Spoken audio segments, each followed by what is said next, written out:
আপনাদের কি মনে আছে কিছুদিন আগে ভারতের সাবেক ক্রিকেটার আকাশ চোপড়া বলেছিল সাকিব আল হাসান এখন নেই, তাই বাংলাদেশ ক্রিকেট দলকে আর কোথাও খুঁজে পাওয়া যাবে না।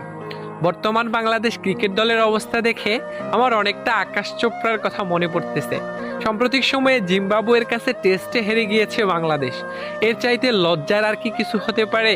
একজন সাকিব আল হাসান যে বাংলাদেশ দলে কি ছিল সেটা কিছুটা হলেও উপলব্ধি করতে পারতেছে বাংলাদেশের ক্রিকেট প্রেমীরা।